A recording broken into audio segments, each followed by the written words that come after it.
Wait, that the one. golden age of rock and roll? The golden age of rock and roll is whenever you're 16. No, it happened in 1968 when I was 16. Actually, I was 18. No, come on, we grew up in a magical time. But for that's, music. I think that, but that doesn't mean it's true because it's just too personal, Bill. Come on. It's just, first of all, it has everything to do with your hormones and your age. Music, you know, goes right to the gonads. You know, it's not like comedy, sadly, in my life where you have to like go through the brain. That was always, you know, such a drag.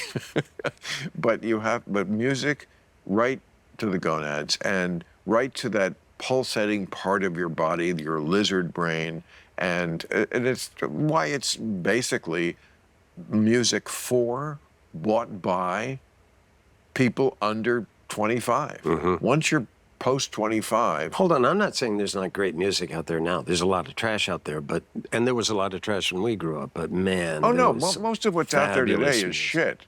Don't get me wrong. It's absolute shit, but they like it. And once in a while, they put out one that's like, wow, I like that it too. could have been a hit in the 70s, 60s, 80s, right. 90s, and it's great. And I love that. I'm a bit of a snob since I've been writing Yeah. songs. You know, I like lyrics. I like a tune. I like it when you don't. Oh, totally. I cannot stand it when you take one hook and repeat it 16 times and put all this electronics on. I went to Boca Raton, Florida this year so sorry. to be with Billy Joel. Because I saw that doc on him. Yeah. Fabulous. Yeah. And then I was there to promote it for him. And he wanted to do this. And, you know, what most people noticed about it, and I'm glad they did because it was sort of what I wanted to be noticed the most, was that he's an amazing lyricist. I mean, we know the songs are great because we just keep humming them. And they're just amazing. He's an amazing musician he's German and he's in the tradition of the great Bach and Beethoven and he's a lot of classical influences there. But he's also an amazing lyricist. I love lyrics. Because he cares about, like, whether the lyrics could stand alone without the music. And that's not common in pop music. Also, I love songs that tell a story. You're at a different point where you were than you were at the beginning of the song. Piano Man. You what? Piano Man. Yes. I mean, great. It's a story. Yeah. You know, about pretty much all of his are. All the songs I like. No, Taylor Swift tells great stories too. I mean, I don't know why this comes up every week. I think she's just an admirable human being, and I don't get the music, and that's all I'll say. I do. You really? You're a Swiftie? Yeah. Wow. I don't know that much about it, but the songs that rise to the top, you know, I'm not... Like which ones? God. Couldn't name you one. Couldn't name you one. But I love it. I can't name anything that happened after about 1970. I can name some. I can't. Shake It Off. That's a good song. It's terrible. That's a bad song, That's what I meant to say. I mean, to me, it's terrible. I don't get it. Why it's like a potato chip jingle. I don't get it. Why this is lauded as like this great advancement. Because she's done some stuff that's very, very deep too. With it does tell a story and kind of profound lyrics. And she's a pop queen. She does pop, and I love pop music.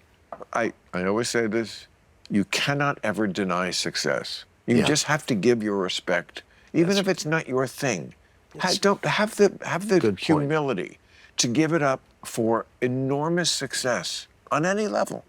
I agree. Trump, not my choice. Didn't vote for him, but somehow, a lot of people did. And he's. I can't deny the success. I can't either. Yeah. And he's the president. And he's the president. But we don't have to get into that. No. We're drunk. Yeah. we're wouldn't friends. End well. We're friends now, right? But I see what did he sign there? This is when I went to the White House. These are all the horrible things he's called me over the years. Did you give him that and he signed it for you? Correct. Oh, that's fucking brilliant. I know. It's my prized possession. What a signature. That's one of the best signatures of stupid, angry, anybody. dopey, dummy, trouble. What's that one? Terrible student, not considered smart, no mojo. Terrible nervous. student? How did he know that? He doesn't know any of this. This is what's so amazing, that he, off the top of his head, could come up with 56 different. I'm Low-rights impressed. dummy.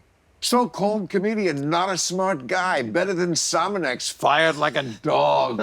Dumbass, not an intellectual. Better than terrible Sominex. show. Moron, stupid guy, bad ratings. Okay, now you're just gloating. Now you're it's That's hip. It's hip, and it's also just like says something about the human mind or some human minds. Like I couldn't come up with this many names. Oh, yes, if you gave me a day, I mean, if I had a day, Yeah. if I had a day, And a thesaurus. and a thesaurus, exactly. I mean, That is very hip. But that signature is something. but I know you had a dinner with Bush, and they gave you shit about it. They did. They did. Which is crazy. Because he had just started the war, and Yeah. he only saw one movie. Clinton would watch 3 a week or 3 at night sometimes, and he saw Seabiscuit, and he liked it. And half the cast wouldn't go in protest. I thought, he's the president, and I want to go to the White House. Of course. And by the way, He did do one thing, though. He was very nice to me when I met him. I didn't see him until the end, and as he was going to bed at 9:30 after the movie, he looked at me and he went, and I thought, what does that mean? Jesus. that's just Texas for I like you. I like you. I like you, Bill. I like you. You're a good actor. It doesn't mean I'm going to I have love you your- shot. I love your movie. You know, president's got a lot on his shoulders. It's good to once in a while watch a movie, be He- taken away to another world. He was hip. We were walking down the hall, and he said, a lot of ghosts in here. And I Yeah. walked, it was his wife on the wall. But I must say, I was very hard on Bush, and I'm not taking it back. He was not my favorite president, and wasn't for going into Iraq, blah, blah, blah. But now that we have Trump, there is perspective I did not have before. He was not as bad as I think I made him out to be. I mean, first of all, when Obama got elected, as Obama was coming in, he had him to the Oval Office, and he said, "We want you to succeed." You can't, remember that. You can't even imagine Trump doing that. No. He also could have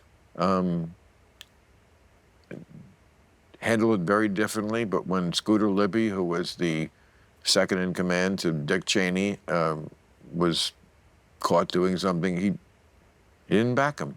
He did the right thing. You know, I remember that, mean, yeah. they had some. I mean, the Bushes had some sense of honor. They didn't have my exact politics for sure, but it was a whole different world.